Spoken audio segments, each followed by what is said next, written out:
চৰকাৰী ঘৰত নতুন এটা আপডেট আহি গ'ল। সেইটো আপডেট হ'ল যিসকলে এতিয়ালৈকে চৰকাৰী ঘৰটো লাভ কৰা নাই সেইসকলে আজিয়ে চৰকাৰী ঘৰৰ ৰিজেক্ট হোৱা লিষ্টটো চেক কৰি লওক। বহুতে মানুহে কিন্তু আবেদন কৰিছিল, বহুতো মানুহৰ কিন্তু নাম ভেৰিফাই হৈছে, কিন্তু বহুতো মানুহৰ একাউণ্টত এতিয়ালৈকে চৰকাৰী ঘৰৰ ফাৰ্ষ্ট কিস্তি সোমোৱা নাই। যদি আপোনালোকৰ চৰকাৰী ঘৰৰ লিষ্টত নাম আহিছে আৰু আপোনালোকে এতিয়া চৰকাৰী ঘৰৰ পইচাটো লাভ কৰা নাই, তেনেহ'লে আপোনালোকে আজিয়ে চৰকাৰী ঘৰৰ ৰিজেক্ট হোৱা লিষ্টটো চেক কৰক যে আপোনালোকৰ নামটো ৰিজেক্ট হৈছে নেকি। যদি আপোনালোকৰ নামটো ৰিজেক্ট হৈছে তেনে কেনেকুৱাকৈ আপোনালোকৰ নামটো এপ্ৰুভ কৰিব, মই আপোনালোকক সেইটো প্ৰচেছ দেখুৱাই দি আছোঁ। কেনেকৈ আপোনালোকে চৰকাৰী ঘৰৰ ৰিজেক্ট হোৱা লিষ্টটো চেক কৰিব আপোনালোকে আপোনাৰ নিজৰ মোবাইলৰ পৰা চাই লওক। এতিয়া আপোনালোকে ফাৰ্ষ্ট এইটো অপশ্যনত আহি যাব pmayg.nic.in। মই কিন্তু আপোনাৰ সুবিধাৰ কাৰণে অপশ্যনৰ লিংকটো মোৰ ডিছক্ৰিপশ্যনত দি দিছোঁ। আপোনালোকে ডাইৰেক্ট ক্লিক কৰি ফাৰ্ষ্ট এইটো অপশ্যনত আহি যাব। হোৱাটছএপত ক্লিক কৰিব, তাৰপিছত আপোনালোকে ৰিপৰ্টৰ ওপৰত ক্লিক কৰিব। এতিয়া আপোনাৰ ওচৰত আৰু এটা নিউ পেজ অ'পেন হৈ যাব এনেকুৱাকৈ।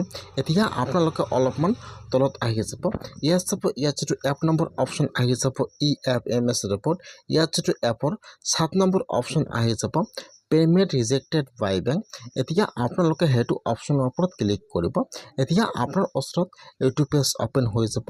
ইয়াত অলৰেডি 1 নম্বৰ কিস্তি চিলেক্ট কৰা আছে, তলত চাব ঠিক আছে অল ষ্টেট। এতিয়া আপোনালোকে ফাৰ্ষ্ট ইয়াৰ পৰা সেইটো অপশ্যনৰ ওপৰত ক্লিক কৰিব।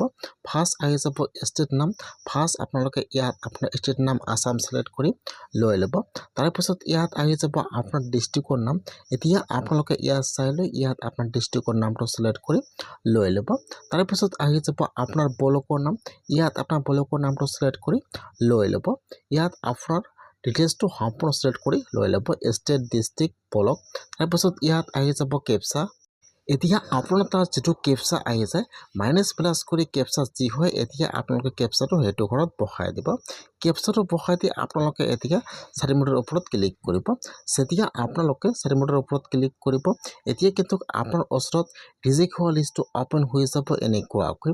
ফাৰ্ষ্ট আহি যাব ইয়াত আপোনাৰ ডিষ্ট্ৰিক্টৰ নাম, তাৰপিছত আহি যাব আপোনাৰ ব্লকৰ নাম, তাৰপিছত আহি যাব আপোনাৰ ঘৰৰ ৰেজিষ্ট্ৰেশ্যন ID নম্বৰ আহি যাব।